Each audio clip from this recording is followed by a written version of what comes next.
tomorrow morning, when you check your weather app and see rain, you will probably groan, Oh, definitely. right? I mean, we spend our entire lives like just trying to escape bad weather. We chase the sunny days. We hustle for the promotions, the easy wins. The moments where everything just feels warm and comfortable. Exactly. But what if the exact storm you are desperately praying to escape is, well, the only thing keeping you from the grace you have been asking for? It is a wild thought. It really is. So, welcome to today's deep dive. Today, we are exploring a profoundly counterintuitive framework for how we experience hardship, waiting, and, personal development. Yeah, we are drawing from a really thought-provoking, faith-rooted Substack article. Right. It is titled Stop Measuring Your Life by the Weather, and it is written by A. Vanessa Brown for Agape Expressions. And the mission here isn't just to give you, like, a survival guide for tough times. No, not at all. We want to deconstruct how shifting your perspective on life's inevitable seasons completely transforms the way you interact with your own struggles. So, okay, let's unpack this. Because, we obsess over the daily forecast of our lives, right? We celebrate the sunny days. We just try to survive the storms. Yeah, we just want to get through them and get back to the sun. Right. But what if the very weather we are trying to escape is exactly what is keeping us from growing? It is a phenomenal premise, honestly, because it attacks our baseline human conditioning. I mean, we are biologically and psychologically wired to seek comfort. For sure. We want predictable, favorable conditions. We want the forecast to be clear. But this text asks us to step back and recognize that every single season, especially the ones that feel incredibly painful or isolating, they are designed with a very specific structural purpose. And we have this cultural obsession with what the framework calls spring. I mean, it is so intense. We idolize spring. We really do. It is the season of high visibility, right? The flowers are blooming. The trees are vibrant. In our daily lives, spring is the answered prayer. The big promotion. Exactly. The new relationship, the clean bill of health. It is when life finally feels like it is making sense. The problem with that obsession, though, is that perpetual spring is a biological impossibility. Right. And honestly, if it were possible, it would actually be a death sentence for a tree. And this is where the framework introduces the profound necessity of winter. Okay, wait, a death sentence. Yeah, think about it. In nature, when winter approaches, a deciduous tree sheds its leaves. To a casual observer, it looks like the tree is dying. Sure, it looks completely barren. But biologically, if the tree kept its leaves, it would dehydrate and die during the freezing months because leaves constantly release water. Oh, wow, I never thought about that. Yeah, so the tree sheds its visible beauty as a survival mechanism. It redirects all of its sap and energy deep underground to expand its root system. What is fascinating here is that God, or the intelligent design of nature in this framework, produces both fruit, which is visible, and roots, which are invisible but entirely foundational. Both are completely necessary.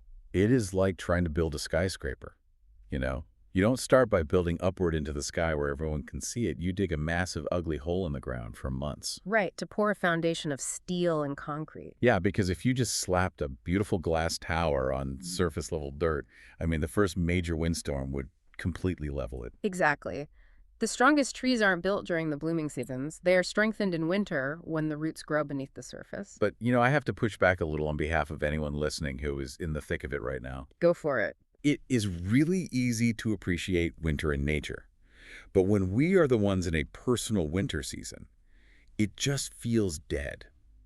Let's say your business is failing, or you are going through a brutal breakup. Yeah, it feels terrifying. It really does. It feels like total stagnation. How do we stop confusing winter with actual failure? Well, that is the core psychological tension the article attempts to resolve.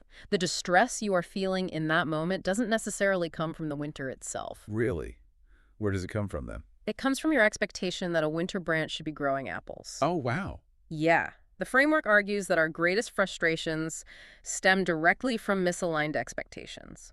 We demand that one season produce the specific results that only another season was ever designed to accomplish. Which, that provides a totally different context for that famous piece of scripture the text leans on, Ecclesiastes 3.1. Right, the one about to everything there is a season. Exactly. To everything there is a season and a time to every purpose under the heaven. The key word there is purpose. And notice how humans constantly judge our faithfulness or success by our current circumstances. But the source argues for trusting eternal promises instead.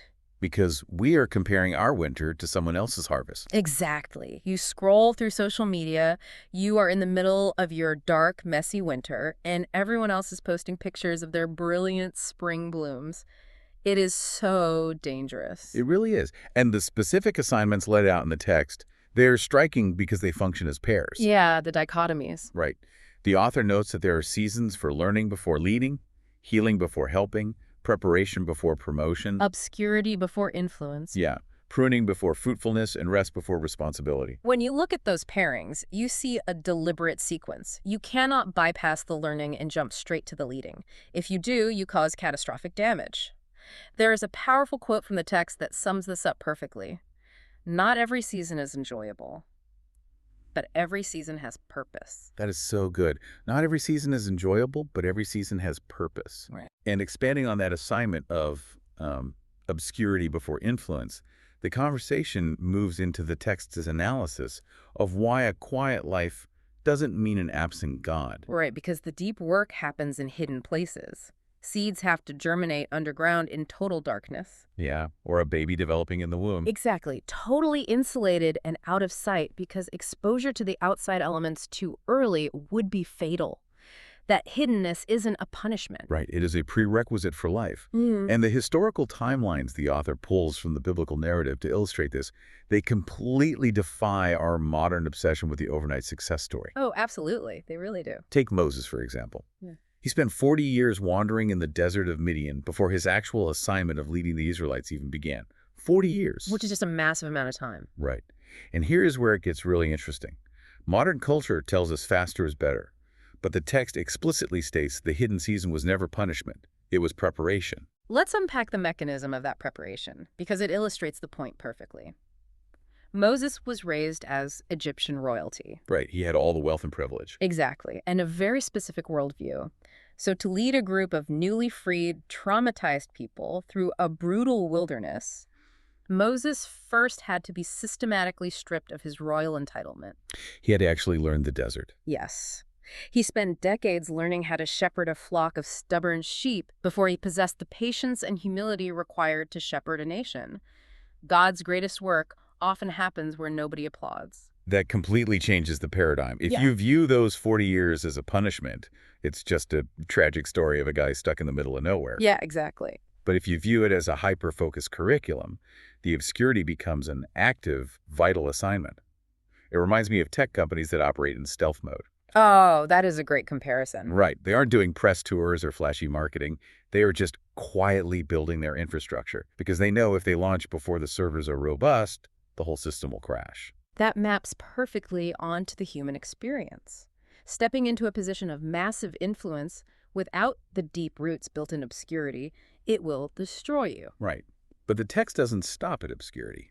It transitions from the pain of waiting in the dark to the pain of actively losing things in the light. Ah, yes, the pruning. Yeah, the deep dive naturally transitions to the most painful season described in the text.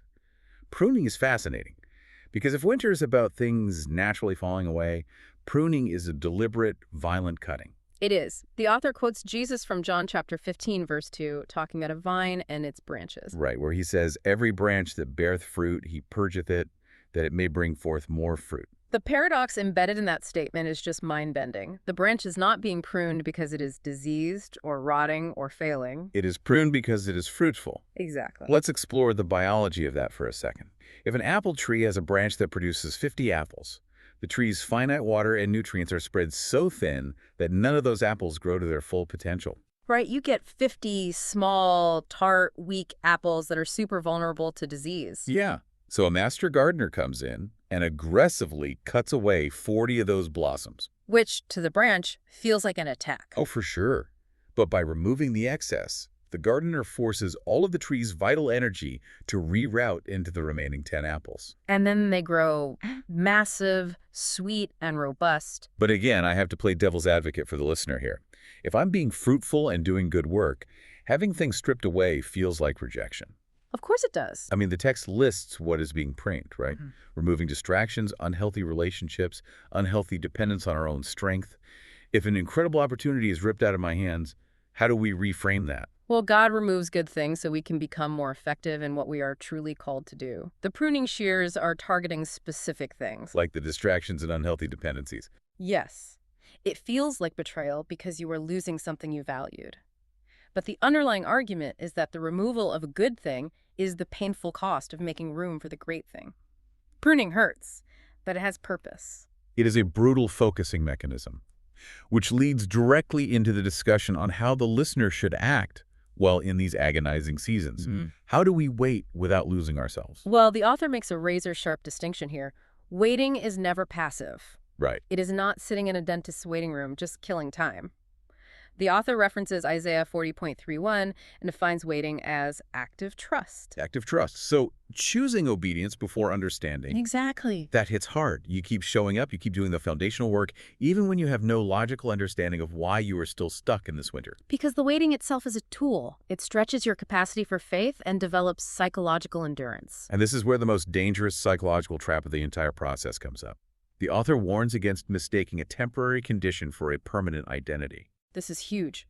A difficult season is not a permanent identity. Failure is a season, not a name. Waiting is a season, not a name. Right. Grief and confusion are seasons, not your core identity. The psychological danger is merging your identity with your circumstances. You go through a business failure, and instead of saying, I am experiencing a season of failure, your brain concludes, I am a failure. You merge your identity with the weather. If it is raining, you convince yourself that you are the rain, but you are just standing in it. Anchoring your identity internally or in God protects you against the weather. Exactly. And while we often ask for open doors or changed circumstances, God is building the character needed to walk through those doors. We want the quick fix, but growth takes time, fruit takes seasons, but character takes both. Yep, true. And there was a great nod to this in the community discussion. A commenter named the Dead Servant reinforced this idea. Oh, I saw that comment. Yeah, they noted that embracing internal growth ensures no season of development is wasted. That is the exact return on investment here. If you engage with the process, there is no such thing as a wasted season. So to synthesize this journey for you listening right now, we have realized that spring isn't permanent. We explored trusting the hidden work of winter and enduring the painful pruning process. It is all about radical purpose. Right. And I want to reiterate the core agape reflection from the text. The season you're praying to leave may be the season God is using to prepare you for the assignment you've been praying to receive. It completely neutralizes the despair of feeling stuck. It really does. So I want to directly ask you, the listener, the reflection questions from the text. What season are you currently resisting? And are you asking to remove something that is intended to be used? Those require some serious intellectual honesty. And as we wrap up, I want to leave you with a final thought to ponder. Go for it. This builds on the text's metaphor. If seasons are truly cyclical, as the weather metaphor implies, how does fully accepting that winter will inevitably return again actually change the way we experience and prepare during our glorious blooming springs? Oh, wow. Right? If you know the leaves will eventually fall, does it completely change how you steward your resources while the sun is actually shining? That is a phenomenal question to end on. Does accepting winter make you a better steward of your spring? Thank you so much for joining us on this deep dive into agape expressions. Keep exploring, keep growing, and we will catch you next time.